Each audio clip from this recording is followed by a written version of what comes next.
everyone, this is Holly. After my last goat milk soap video where I used the milk and oil method, I received a few questions about using powdered milk as an alternative to fresh milk. So I thought I'd create a video on how I made a powdered goat milk soap in hopes it might be helpful. In case you're interested in the recipe I use here, you'll find it at the end of the video where I enter it into a soap calculator. As always when making soap, be sure to protect your skin and eyes and follow lye-safe handling procedures at all times, even when cleaning up. You'll find links and other helpful information on beginner soap making and lye safety listed in the description box below.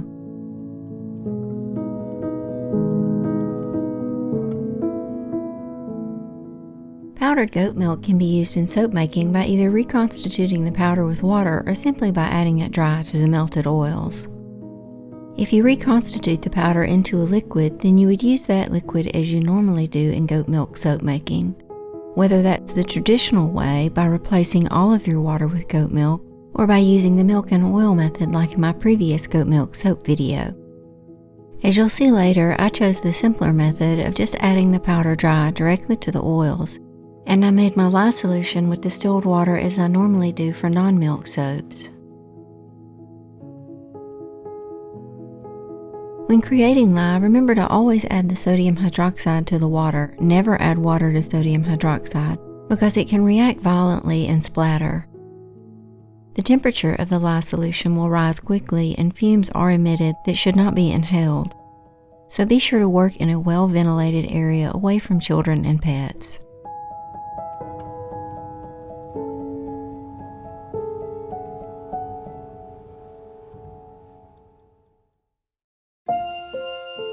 My powdered goat milk usage rate was 1/8 cup per 500 grams of oil in my recipe. I made sure all the powder was blended well and all the clumps were gone.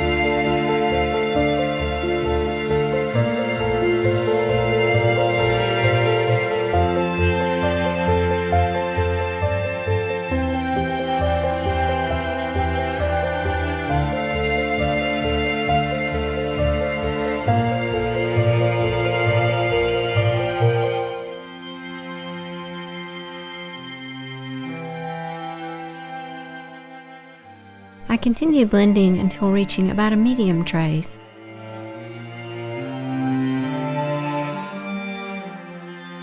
The soap resembled thick cake batter, and if you look closely here where I poured the soap back onto itself, you can see that some of it remained on top without sinking back in.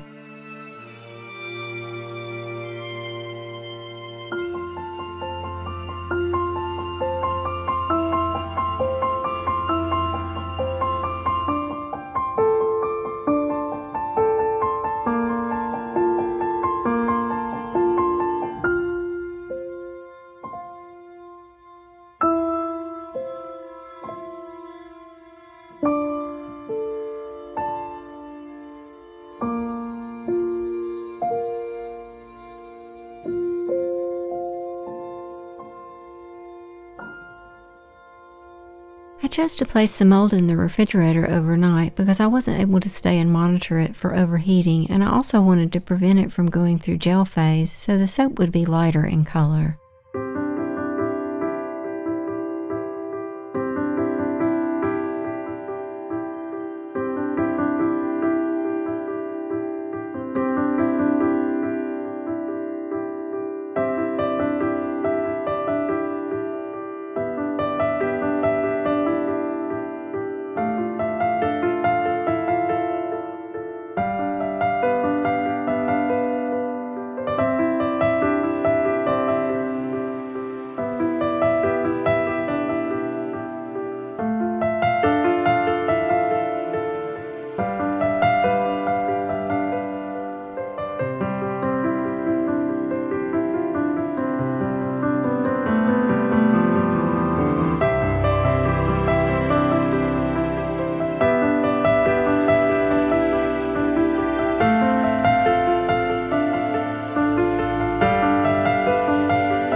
Since this is a cold process soap, I left the top of lye set to sodium hydroxide or NaOH. My recipe oil weight was 1,000 grams. My lye concentration was set to 33%, which means my lye solution contained 33% sodium hydroxide and 67% water. I left my superfat at 5% and my essential oil usage rate was set to 40 grams per kilogram. If you're interested in the essential oil blend, you'll find it listed in the description box below.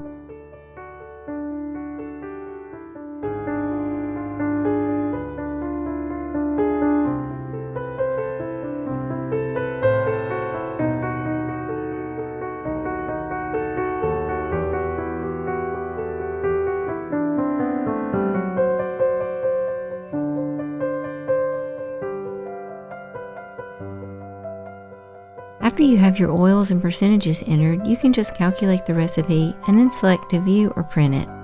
You'll get a detailed listing of your recipe with all of the ingredients, including the amount of sodium hydroxide required to saponify your oils. I really hope you found something useful here to help you in your soap making. Thank you so much for watching.